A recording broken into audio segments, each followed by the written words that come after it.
Olá! Quanto tempo, né? Pô, vinham prometendo aí que eu vou gravar esse vídeo, vou gravar e não estava gravando o vídeo para vocês. Mas agora eu vou dar continuidade, pelo menos para tentar encerrar essa apostila. Pelo menos esse capítulo vamos encerrar. Agora a apostila tá puxado. Solicitem aí. Na verdade, eu tô até gravando isso aqui porque de tanto vocês pedirem, né? Algumas pessoas me pedirem, e aí eu comecei a ficar incomodado com isso e falei, eu vou ter que gravar o vídeo dos caras que estão precisando. Nas últimas aulas, então, voltando aqui para o assunto, né? Nas últimas aulas nós estávamos falando sobre agricultura, né? Sobre sistemas agrícolas, falando sobre plantation, falando sobre alguns tipos de agriculturas tradicionais. E aí a gente comentou também alguma coisa a respeito sobre agricultura moderna. E agora a gente vai ver alguns pontos mais específicos sobre a agricultura moderna nos respectivos países aí, tá? Na União Europeia, é, na Ásia e entre outros, tá? Mas isso após a vinheta, vamos começar este assunto. Muito obrigado. Assistam.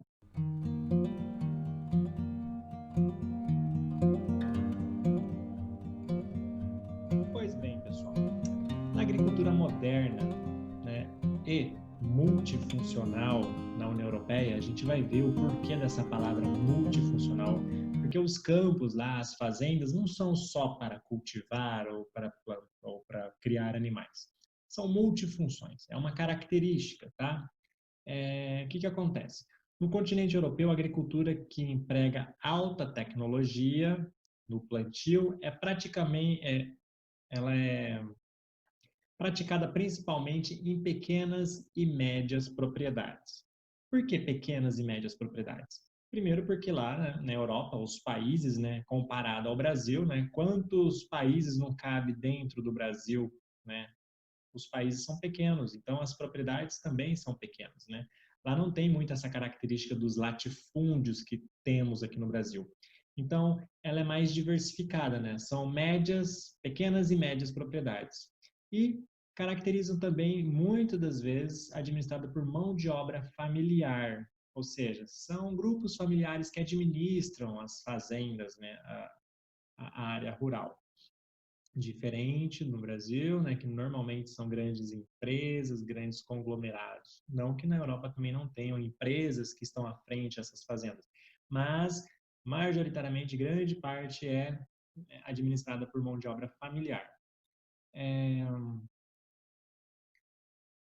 uma outra questão, né, diante dessa preocupação aí com o aumento da demanda por produtos agrícolas, né, porque a população está crescendo, né, o número de pessoas está aumentando. Então, junto com isso, você precisa aumentar também a quantidade de comida produzida. Então, há algumas orientações, né, da União Europeia. É uma tendência, né, das atividades agrícolas e pecuárias nos Estados-membros da União Europeia. E aí, o que o governo faz para incentivar? Né? Primeiro, ela incentiva a implantação da agricultura de precisão. Nós já havíamos conversado sobre agricultura de precisão no vídeo passado. Para quem não viu, dá uma olhada lá no vídeo passado. O que é agricultura de precisão? É aquela focada sem desperdício de nada, é pontual, tá? Feito muitas das vezes empregado com muita tecnologia, muito estudo, muita ciência por trás daquilo. Agricultura de precisão. Intensificação nas informações e monitoramento da qualidade dos produtos alimentícios, ou seja, há um grande estudo para ter o alimento em si, ele precisa ter uma alta qualidade, não é só ter qualidade, tem que ter alta qualidade, tem que ser muito bom mesmo. Então, uma intensificação nas informações e no monitoramento. Restrições aos organismos geneticamente modificados, os transgênicos, olha só. Lá eles se preocupam com a saúde das pessoas que estão consumindo, né, esses alimentos. Então, há uma restrição aos organismos. É claro que existe um ou outro tipo de defensivo agrícola, né? A gente fala defensivo, mas na verdade é veneno, que pode ser empregado, sim. É claro que a maioria são banidos, né? E quem que gosta de defensivos agrícolas, que na verdade são veneno? Nós, aqui do Brasil, nós somos um dos campeões aí em utilização de veneno, tá? Veneno. Uso de tecnologias sustentáveis, né? No propósito de produzir mais usando menos recursos naturais. quais são os recursos naturais? Fertilizantes, defensivos agrícolas, antibióticos e energia. Então, todos esses pontos são incentivos do governo para que essas produções acelerem, aumentem com toda essa qualidade, esse padrão. E principalmente foco no investimento em fazendas multifuncionais, que é o título aqui, né? Aqui vem um pequeno texto aqui para mostrar para a gente o que são essas fazendas multifuncionais, né? O que se entende são atividades para além do ramo principal, como, por exemplo, além de plantar, além de criar um animal, ela tem ali o comércio de produtos artesanais, a instalação para o turismo rural, ou de centros de educação para atividades do campo, pesquisas de estratégias ecológicas para as atividades rurais, ecovilas e tudo mais. Então, isso tudo baseia-se em práticas sustentáveis, né, de forma que você utilize menos ou degrade menos o meio ambiente. Essas práticas sustentáveis são para isso. E principalmente também, né, uma outra característica é a geração de emprego. Então o governo ele incentiva tudo isso, né? Olha que fazendinha bonita, você queria morar nessa fazendinha aqui, olha que legal, toda cercadinha, tal. Vista da Ecovila, né? Uma ecovila aqui no norte da Alemanha. São o destaque da produção agropecuária. A maioria dos países da União Europeia do setor de laticínios, cereais, oleaginosas e também a criação de suínos e aves. Então, esses são os grandes destaques lá. E o que eles não produzem, eles importam. Importam da onde? Da onde tiver. Tá? Lembrando aqui, ó, transgênicos são organismos manipulados geneticamente por meio de alteração de seu código genético, pela introdução de genes provenientes de seres vivos de espécies diferentes. Então, há uma mistura ali para que aquela planta seja mais forte, mais resistente a algum tipo de praga. Continuando aqui, agricultura moderna irrigada em cooperativas em Israel. Agora vamos já sair da Europa, dar um pulo no Oriente Médio. Uma questão, né? Lá no país, Israel, está no Oriente Médio, e lá você tem lá um clima de aridez, né? Algumas regiões semiúmidas, outras áridas. Então há uma escassez principalmente de água doce. E os caras produzem muito, mesmo sem água. O que eles fazem, né? Eles tiveram um grande êxito aí da agricultura moderna. Desde aí das décadas de 60, o governo israelense desenvolveu técnicas novas para captação, dessalinização e transporte da água. Dessalinização do quê? Da água do mar. A água do mar é salgada, se você jogar na planta ela morre, estraga todo o solo. Então eles utilizam primeiro a dessalinização e captação de quando chove e transporte dessa água para essas áreas mais afastadas onde eles ocorrem esses tipos de plantio. Então transporta a água do mar da Galileia, no norte do país, aos desertos de Negev e Arava, no sul. Ou seja, transporta a água para o deserto, para se produzir no deserto. Se torna uma das regiões de maior produção de frutas cítricas, né, como a laranja no mundo. Tipo, eles produzem muita laranja lá, uma das maiores produções de laranja no mundo. A obtenção da água para irrigação do consumo por meio de aquíferos, águas da chuva, que ocorre apenas entre novembro e março. No inverno, né, lá chove durante o inverno. Para quem está aqui na região do centro-oeste do Brasil, né, para a gente aqui no inverno é mais o período de seca, né, de estiagem. Para eles é chuva. Isso é por conta da climatologia, mas não é tema para essa aula. Então, eles também têm a estação de águas regionais por meio de uma intricada rede. Né? Eles fazem o tratamento de esgoto, fazem a dessalinização da água do mar, entre outras, e a captação. Uma coisa fundamental, né, para a gente finalizar isso aqui. Em Israel, o que é famoso lá, que sempre cai em prova, muito provavelmente seu professor vai cobrar isso de você, são as cooperativas, né, que são os destaques lá da agricultura israelense. Como são chamadas essas cooperativas?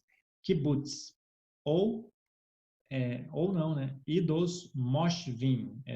São dois termos diferentes, kibbutz e moshvim. No moshvim, cada membro da cooperativa é dono da própria unidade de produção. Porém, os insumos agrícolas são adquiridos e fornecidos pela cooperativa, e também a comercialização. Então, nos moshvim,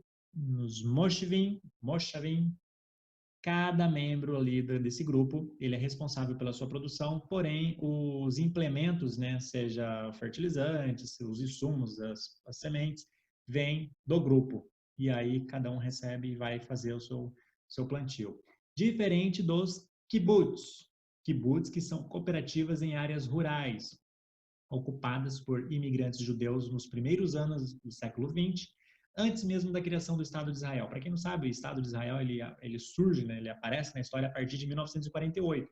Quando acaba a Segunda Guerra Mundial, em 1945, aquelas pessoas lá que eram perseguidas por Hitler, elas vão lá para a região onde hoje é Israel e aí fundaram um país chamado Israel. Então, esses imigrantes, né, que formaram esses kibbutz, são cooperativas aí que cooperativa trabalha e produz o quanto puder. Na verdade, eles são comunidades, né? São comunidades que trabalham juntas, diferentes dos moshvim, né? Os moshvim, cada um trabalha por si ali, só que recebe tudo da cooperativa. Diferente os kibbutz, todos recebem tudo e trabalham juntos, tá? Cada trabalhador aí produz o quanto puder e recebe tudo o que necessita da própria comunidade. A fatores de produção a terra e os fatores de produção pertencem não ao camponês, mas à sua comunidade. Então, os kibbutz, a propriedade, a fazenda, pertence a todos que estão ali. Os moshvim, os moshavim, cada um é dono da sua propriedade, porém, os implementos são para todos, tá? Outro dado importante, interessante, né? O país produz 95% do que consome de produtos agrícolas. Pensa, isso é um dado muito curioso, né? 95% do que eles consomem, eles produzem lá dentro, ou seja, só importam esses 5%, né? Importam de outros países. 1/5 do território é dotado de terras naturalmente aráveis. Apenas 1/5, ou seja, de toda a porção, apenas uma porção é boa para plantar. E outra questão, né, de 1948, quando surgiu o Estado de Israel, até os dias de hoje, as áreas cultivadas cresceu 2,6 vezes, né, 2,6 vezes aí, cresceu bastante. Um aumento de 16 vezes, né, tiveram na produtividade.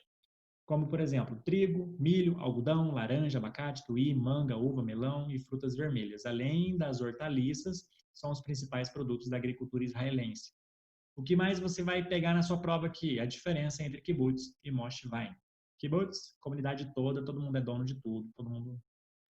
Moshvim, cada pessoa é dono da sua propriedade. Porém, os insumos, os implementos são de todos, do coletivo. Tá bom? Vamos ficar por aqui então. No próximo vídeo a gente começa a falar sobre agricultura moderna no Japão, porque está ficando extenso esse vídeo, senão vai dar mais de 10 minutos, vocês não vão ver. Ok? Qualquer coisa, comentem, dúvida, comente aí. Não perca o próximo, tá? Que eu já vou gravar na sequência. Tchau.